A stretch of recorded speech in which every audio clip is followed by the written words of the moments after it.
Hello, good morning friends. Today we are going to discuss about the Stirling interpolation formula.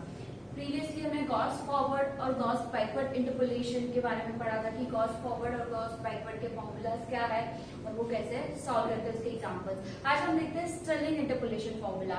इसमें सिर्फ Stirling interpolation है, ना ही forward है ना ही बैकवर्ड फाइंड करना है आपको। जैसे न्यूटन फॉरवर्ड किया था, न्यूटन बैकवर्ड किया, गॉस फॉरवर्ड किया, गॉस बैकवर्ड किया, वैसे ही स्टर्लिंग इंटरपोलेशन है जिसमें फॉरवर्ड और बैकवर्ड की कोई जरूरत नहीं है, सिर्फ स्टर्लिंग इंटरपोलेशन है। क्यों? क्योंकि ये जो फॉर्मूला है वो बनता है Gauss forward and Gauss backward interpolation formula के डिफरेंस है।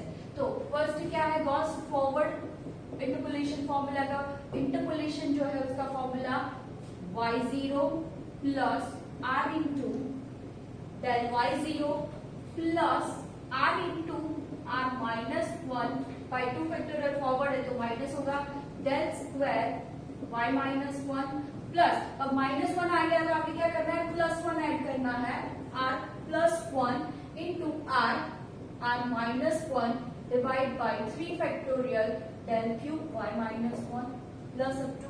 वैसे ही अगर हम बैकवर्ड का फॉर्मूला देखें तो बैकवर्ड क्या है, f of x is equal to y0 plus r into del y minus 1। यहाँ पर सिर्फ फर्स्ट ही एक जीरो है, बाकी जो शुरू करते हैं वो क्या होगा, minus 1 plus r plus 1 into r divide by 2 factorial del square y minus 1। मतलब कि first zero then minus 1 plus क्या करना है, माइनस 1 ऐड करते जाना है r plus 1 r minus 1 divide by 3 factorial del cube y minus 2। क्योंकि already minus 1 आ गया तो क्या डिफरेंस हुआ गॉस फॉरवर्ड और गॉस बैकवर्ड में कि जीरो फॉरवर्ड है तो माइनस से शुरू करना है, फिर प्लस 1, फिर आगे जाएंगे तो r माइनस 2 ऐड करना है, फिर नेक्स्ट स्टेप होगा तो r प्लस 2 ऐड करना है। वैसे ही यहाँ पर भी वही चीज है सेम कि y0 है आपके पास डेल्टा y माइनस 1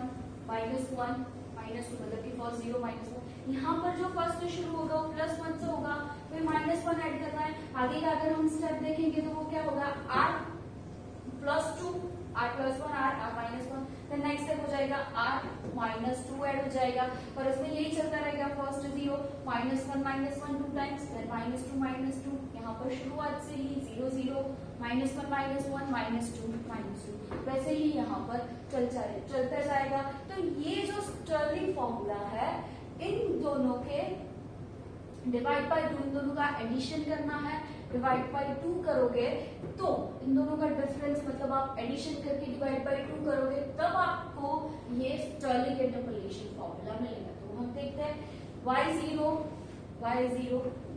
बस क्या होगा, y0 क्यों डिवाइड बाय 2 करना है तो मैं y0 प्लस y0 करूँ तो ये क्या होगा 2y0 और डिवाइड बाय 2 को क्या करना, हर एक में 2 कैंसिल आउट तो हमारे पास क्या रहेगा y0।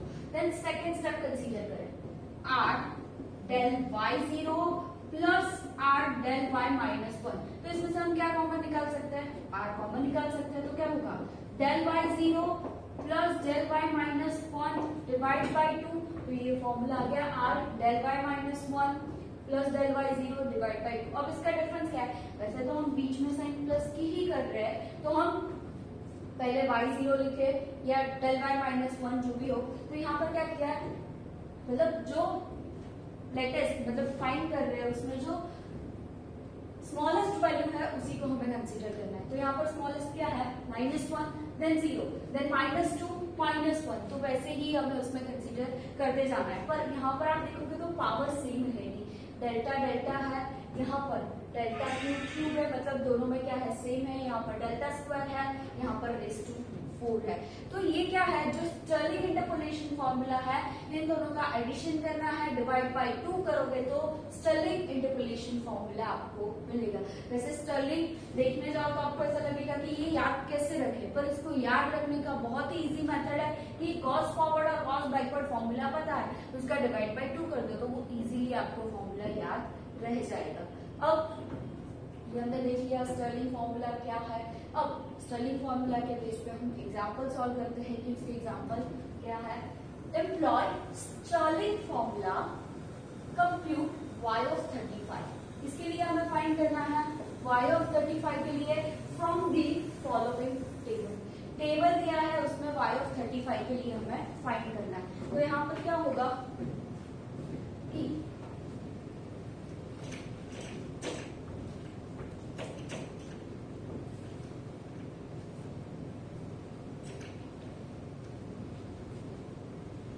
आप जो फॉरवर्ड और बैकवर्ड में करते थे, फॉरवर्ड और बैकवर्ड में क्या होता था, गॉस फॉरवर्ड और बैकवर्ड में हमें x0 डिसाइड करना होता था।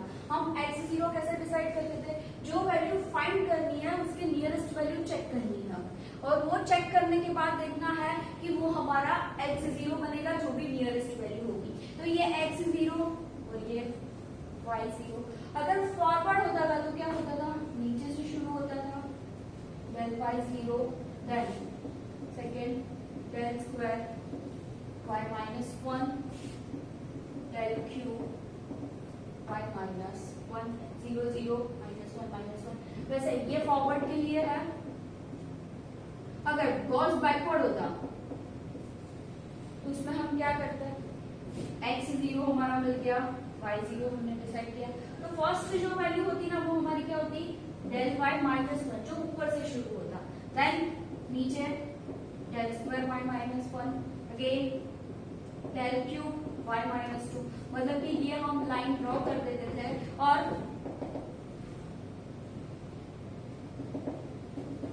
फॉरवर्ड हो तो नीचे की वैल्यू कंसीडर करनी है, बैकवर्ड गॉस बैकवर्ड हो तो ऊपर की वैल्यू कंसीडर कर रहे हो। तो वैसे अगर स्टर्लिंग है तो स्टर्लिंग इंटरपोलेशन फॉर्मूला में क्या करना है, तो हमने अगर x0 डिसाइड किया, y0 किया, तो फर्स्ट वैल्यू हमारी क्या है, y0 हो गई, पर उसके बाद क्या है, del y माइनस 1 है, del y0, तो ये del y माइनस 1 और ये del y0 ऐसे कंसीडर करना है। Then del square y minus 1, तो वो हमें कहां पर मिलेगी, यहाँ पर del square y minus 1, then del cube, तो यहाँ पर क्या होगा, del क्यूब y माइनस 2, और नीचे की वैल्यू क्या होगी, del क्यूब y माइनस 1। मतलब कि सिंगल वैल्यू है, फिर आपको दो वैल्यू कंसीडर करनी है, वापस सिंगल वैल्यू कंसीडर करनी है, फिर दो वैल्यूज कंसीडर करनी है। तो आपका स्टर्लिंग का जो फॉर्मूला होगा वो ऐसे जाएगा, मतलब कि y0 हो गया, बीच में लाइन ड्रॉ कर दो, फर्स्ट y0, उसके बाद ऊपर नीचे की जो भी वैल्यू होगी वो कंसीडर होगी, देन मिडल में जो वैल्यू है वो वापस ऊपर नीचे की वैल्यू। मतलब ये टेबल में आपको जहां तक दिया हो, जहां तक वैल्यू दी हो वहां तक हमें फाइंड करना है। मतलब कि ये इजी हो गया आपको। अगर ये आप आइडेंटिफाई नहीं भी करते क्वेश्चन में, नहीं लिखते, तो आप ये मेथड से भी डायरेक्ट लिख सकते हो कि y0 है, उसमें लाइन ड्रॉ कर दो, टेबल बनाने के बाद डिफरेंस टेबल सेम ही रहेगा जो फॉरवर्ड में था, Newton forward, Newton backward, Gauss forward, Gauss backward and Stirling, पांचों में डिफरेंस टेबल सेम ही रहेगा, उसमें कोई डिफरेंस नहीं आएगा। डिफरेंस सिर्फ ये है कि जो x0 कंसीडर करते हैं ना, वो फॉरवर्ड और बैकवर्ड में फिक्स था कि फॉरवर्ड हो तो न्यूटन फॉरवर्ड में तो ऊपर का कंसीडर करो, न्यूटन बैकवर्ड हो तो नीचे का कंसीडर करते थे। वैसे ही गॉस फॉरवर्ड और गॉस बैकवर्ड में क्या था कि जो नियरेस्ट वैल्यू है वही कंसीडर करते थे। सेम चीज स्टर्लिंग में हमें करनी है कि x0 मतलब कि जिसके लिए फाइंड करना है उसके नियरेस्ट वैल्यू जो भी हो उसी को हमें कंसीडर करनी है। तो चलो अब हम एग्जांपल सॉल्व करते हैं।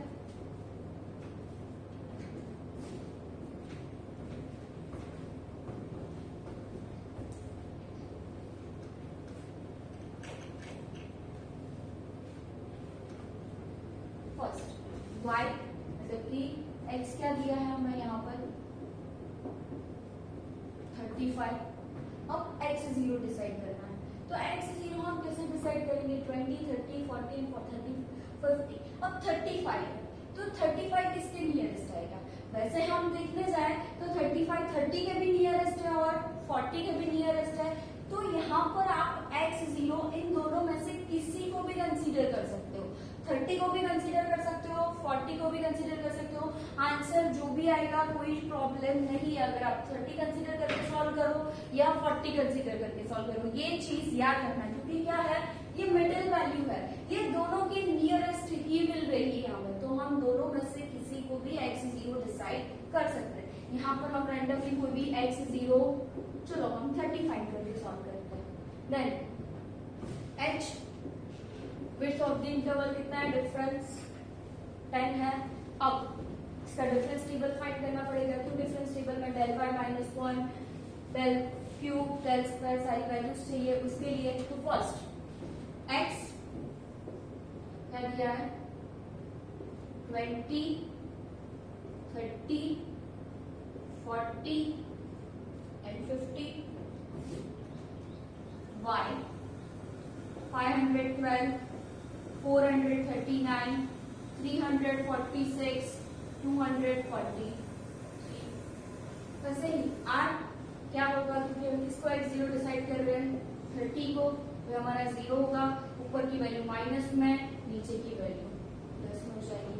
अब फर्स्ट क्या फाइंड करते हैं, del y। तो del y मतलब इन दोनों का डिफरेंस फाइंड करना है हमें। डिफरेंस फाइंड करना है तो क्या कंसीडर करेंगे इसमें हम 439 माइनस, अब ऐसे देखिए तो ये किसकी वैल्यू है, x0 x minus 1 x1 x2, तो वैसे ही ये क्या है y0 y1 sorry y minus 1 y0 y1 and y2। तो अब हम देखें इसमें तो क्या होगा, फर्स्ट वैल्यू हम फाइंड कर रहे हैं y0 माइनस y माइनस 1, तो फर्स्ट वैल्यू जो होगी यहाँ पर वही कंसीडर होगी del y minus 1 is equal to y0 minus y minus 1, उसका आंसर है माइनस 73। अब नेक्स्ट 439 माइनस 512, ये बड़ी है माइनस में, तो साइन कहाँ पर आएगी माइनस में। नेक्स्ट y1 माइनस y0, तो फर्स्ट वैल्यू हम क्या कंसीडर कर रहे हैं del y0, फर्स्ट माइनस 1 होगा तो सेकंड क्या होगा del y0 is equal to y1 minus y0, it's a minus 93। Then next del y1 is equal to y2 minus y1 minus 103। Then next del square y find करेंगे। del square y मतलब first value हमें क्या मिलेगी del square y minus 1, del y0 minus del y minus 1 is equal to minus 20। Then del square y0 is equal to del y1 minus del y0, it's minus 10। And last del cube y मतलब की value होगी del cube y minus 1 is equal to minus 10 minus minus 20, it's 10। इसका answer हमें क्या मिला 10। मतलब कि ये हमने डिफरेंस टेबल फाइंड कर लिया है, डिफरेंस टेबल में जो भी वैल्यू थी। अब फॉर्मूला अप्लाई करते हैं, f of x is equal to first y0, मतलब कि हमारे पास y0 जो हमने डिसाइड किया था वो है हमारे पास यहाँ पर। देन नेक्स्ट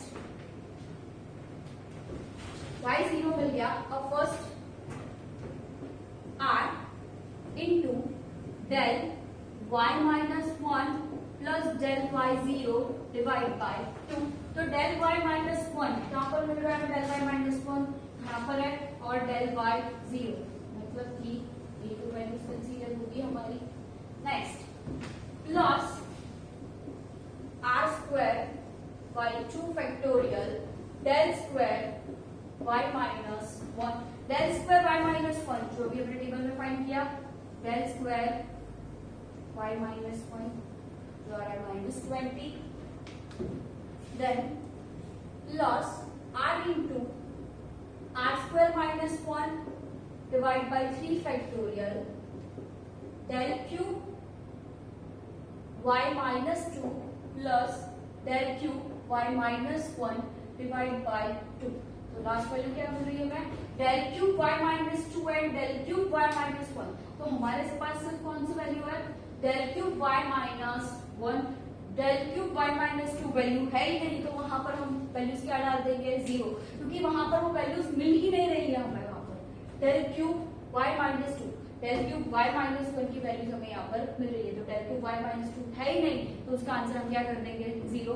अब आगे फॉर्मूला लिखने की जरूरत नहीं है, तो क्या हो जाएगा प्लस अप टू।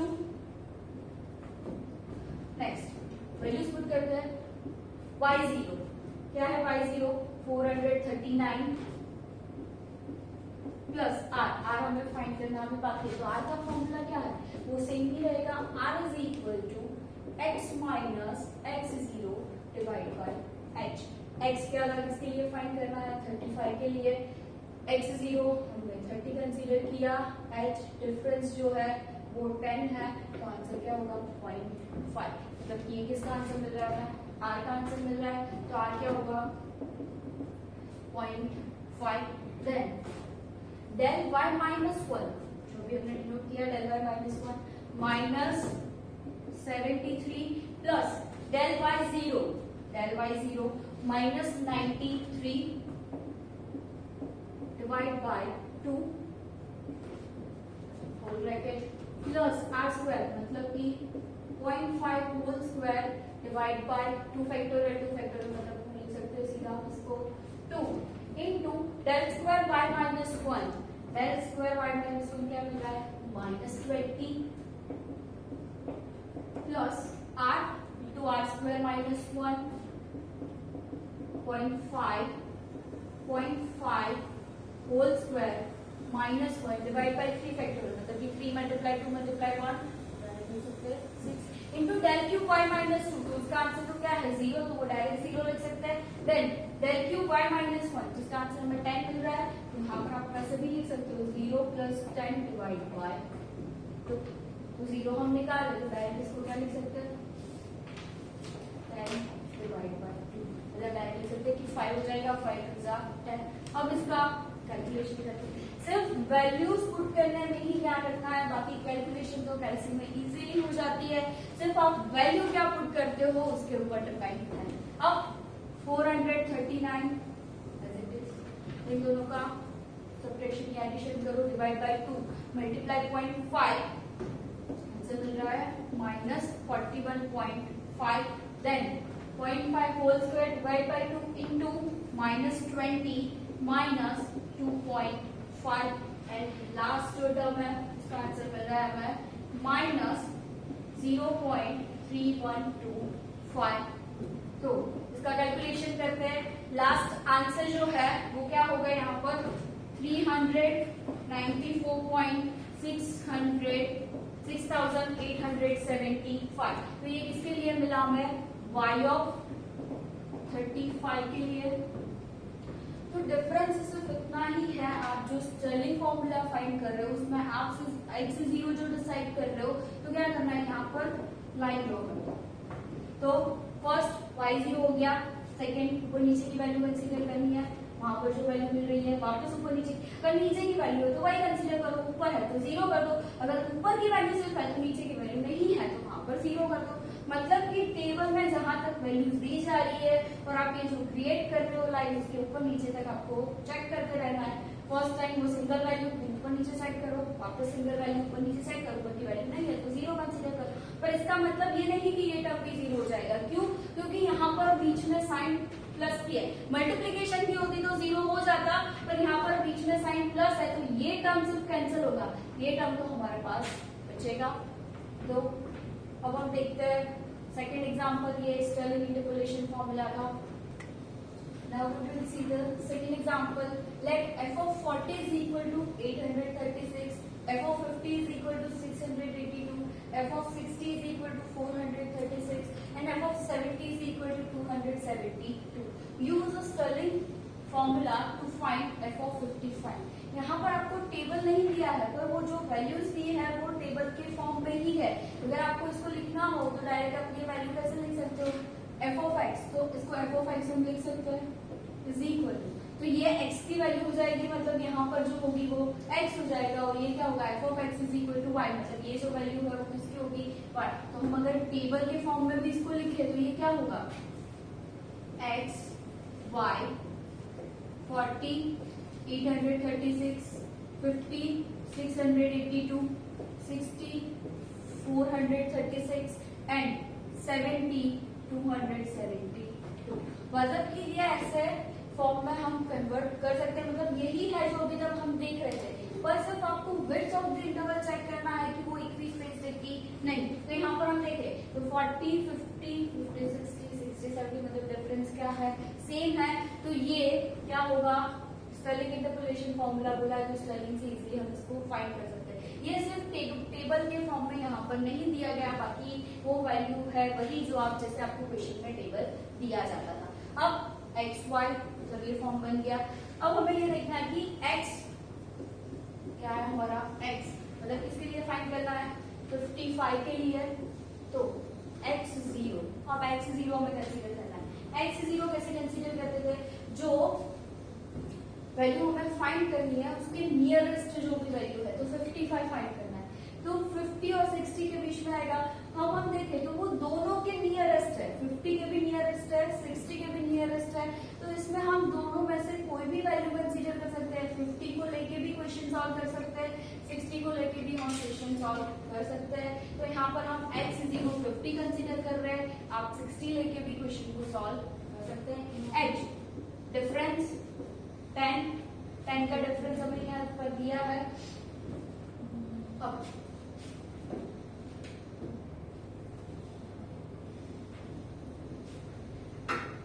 इससे पहले हम डिफरेंस टेबल फाइंड करते हैं, जो हमें फॉर्मूला में वैल्यू चाहिए x y। x क्या दिया है हमें, 40, 50, 60 and 70। y 836, 682, then 436 and last 270। अब x0 हमें डिसाइड करना है, तो x0 मतलब कि 55 की जो भी नियरेस्ट है, तो इसको हम कंसीडर कर रहे हैं। तो ये हमारा क्या हो जाएगा, y0 मतलब कि ये 0, ऊपर की वैल्यू -1, नीचे की वैल्यू +1। तो अब फर्स्ट फाइंड करते हैं del y। ये जो वैल्यूज है वो फर्स्ट y0 है, तो ये क्या हो जाएगा, y -1, y1 एंड y2। तो फर्स्ट वैल्यू फाइंड करेंगे वो क्या होगा, del y -1 मतलब कि y0 माइनस y -1 तो मिलेगा -154। सेकेंड वैल्यू तो वो क्या होगी, del y0 मतलब कि y1 minus y0 -246, then y2 minus y1 मतलब कि ये जो वैल्यू मिलेगी क्या होगी, del y1, तो del y1 माइनस 164। वैसे ही सेकेंड हम फाइंड करेंगे del स्क्वायर y, तो del y0 माइनस, तो फर्स्ट वैल्यू जो मिलेगी वो क्या मिलेगी, del square y -1 is equal to del y0 minus del y -1 -92, and next value जो होगी वो क्या होगी, del y0 is equal to -82। Next del cube y find करेंगे, लास्ट जो हमारा है del क्यूब y -1 मतलब कि del y0 minus del square y0 minus del square y -1 170। तो ये जो वैल्यूज हमें मिल रही है, हमें यहाँ पर ये लास्ट del क्यूब तक हमने फाइंड किया है। अब फॉर्मूला अप्लाई करते हैं, f of x is equal to, इससे पहले हम r फाइंड कर लेते हैं। r क्या होगा, x minus x0 divide by h। तो x की वैल्यू क्या है, यहाँ पर x है हमारे पास 55 minus x0 50 divide by h 10, तो डिफरेंस आ रहा है 0.5 का। अब वैल्यू फाइंड करते हैं f of x is equal to y0। तो हमने पहले जो y0 देखा, वो y0 फर्स्ट वैल्यू क्या है हमारे पास 50, मतलब कि ये हमारी हो गई x0, ये जो होगा क्या y0 682, मतलब कि y0 फर्स्ट वैल्यू हमें मिल गई है, ये होगा हमारा y0 प्लस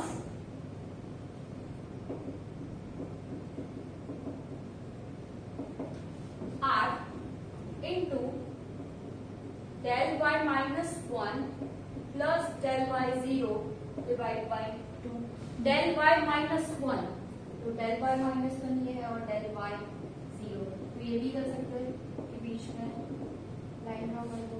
ऊपर की जो वैल्यूज है वही हमारी कंसीडर होगी यहाँ पर, नेक्स्ट ये वैल्यू और लास्ट ये वैल्यू कंसीडर होगी।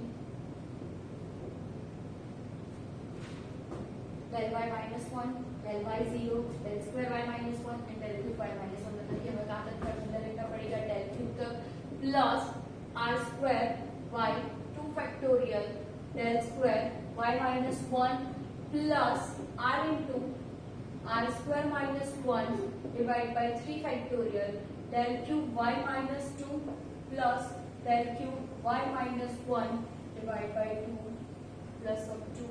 आगे हमारे पास कोई वैल्यूज फॉर्मूला है ही नहीं, तो प्लस क्या हो जाएगा, अपनी वैल्यूज फाइंड करनी है. देन फर्स्ट y0 क्या है 682 प्लस r हमने जो फाइंड किया 0.5 del y minus 1 plus del y 0 मतलब del y minus 1 क्या है minus 154 plus del y 0 minus 246 divided by 2 plus r square by 2 factorial. r square मतलब कि 0.5 whole square divided by 2 लिख सकते हैं direct into del square y minus 1 मतलब कि minus 92 plus r into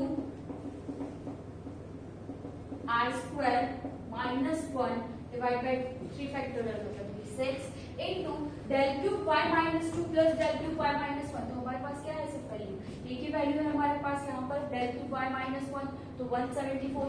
del cube y minus 2 value नहीं है तो उसको डायरेक्ट 0 लिख सकते हैं plus 174 divide by 2.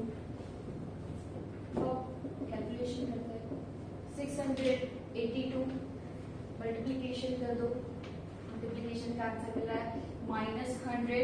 Then third set उसका मल्टीप्लीकेशन करो -11.5. देन लास्ट का मल्टीप्लीकेशन करो -5.4375. एडिशन या सब्ट्रैक्शन जो भी है वो सॉल्व करें तो 565.0625. ये जो आंसर मिला वो किसके लिए हमें आंसर मिला f of 55 के लिए. अब ये आंसर मिला. अब प्रोसीजर इसमें क्या करना है सिर्फ आपको कि क्वेश्चन जो भी दिया है पहले आपको x0 और h देना है. x0 आपको जिसके लिए वैल्यू फाइंड करनी है उसके नियरेस्ट जो भी है उसको x0 कंसीडर कर लो. वो कंसीडर करने के बाद r फाइंड कर लो. x minus x0 divide by h उसका फॉर्मूला चेंज नहीं होगा, सिर्फ न्यूटन फॉरवर्ड और बैकवर्ड में इनको चेंज रहेगा. देन फॉर्मूला अप्लाई करो. पहले से ही जो y0 है लाइन क्रिएट कर दो. ऊपर की दो वैल्यूज वापस वही वैल्यू, नीचे की वैल्यूज ऊपर की वैल्यू नहीं है या नीचे की भी वैल्यूज नहीं है तो वहां पर डायरेक्ट 0 कंसीडर करें. आई होप आप लोगों को ये समझ में आया होगा. Thank you so much. Have a nice day.